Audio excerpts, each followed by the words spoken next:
This is Jannelle Robins-Gaede with my final project for AEP855, Race, Class, Access, Gender, and Equity.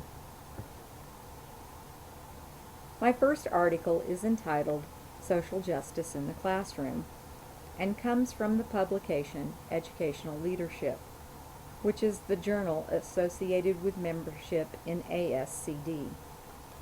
The second article, Children in Immigrant Families, Ensuring Opportunity for Every Child in America, comes from First Focus, which is an advocacy organization that focuses on family and children policy issues.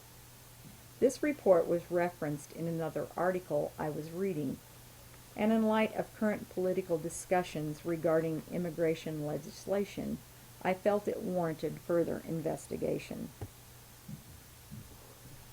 In the first article, Social Justice in the Classroom, the authors contend when controversial issues appear in classroom discussions, teachers usually do one of the following: ignore what students say, transpose what students say, or marginalize what students say.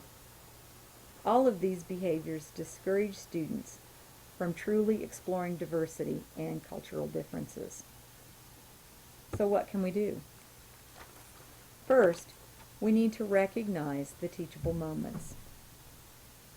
Don't ignore comments that are biased. Give children a voice and ask them to explain their statements in order to gain a deeper understanding of their perspective. Don't transpose student comments. Teachers sometimes restate what students say after running it through their own value filter. And don't marginalize student comments. Sometimes teachers only honor contributions that directly support the lesson objectives with comments such as, "That's wrong," or "No, that's not what I'm talking about." Teachers don't engage in these behaviors on purpose, but they do occur, and they occur more often for Hispanic and African American students. These behaviors act like an invisible filter, which can be compared to the invisible barrier, which prevents many women from moving into leadership positions, as discussed by Northouse in his book Leadership. In both situations, social justice issues go unexamined in school and at the workplace. To address these items, the building leader should focus on the following actions. 1. Cultivate behaviors that value diverse student perspectives with an open mind. 2. Cultivate behaviors that respect each and every child. 3.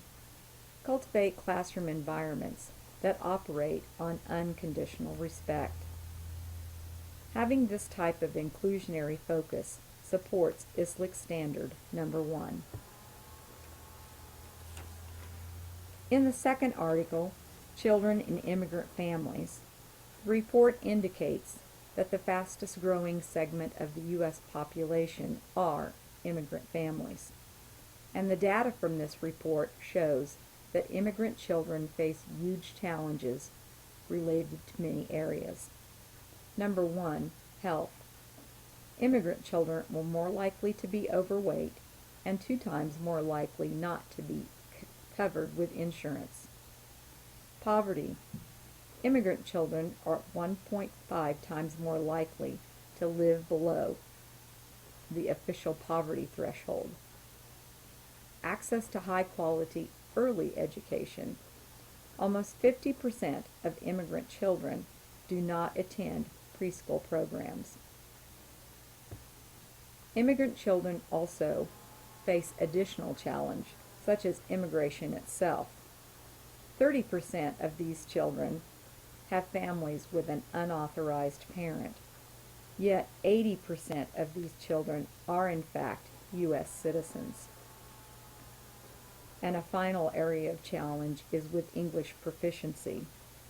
43% of immigrant children live with a parent who is ELL or non-English speaking. These challenges limit the access that immigrant families have to critical public programs. Immigrant families are less likely to access public benefit programs, and that harms children. In the context of immigration, the building leader should take the following actions. 1.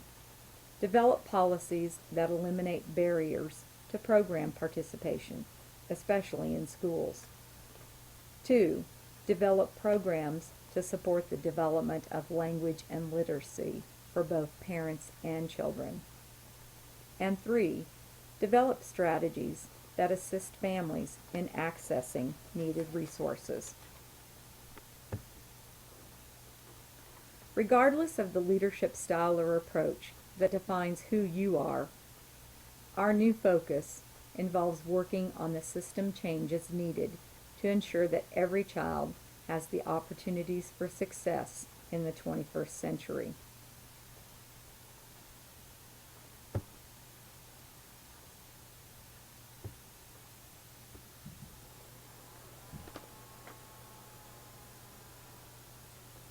Thank you.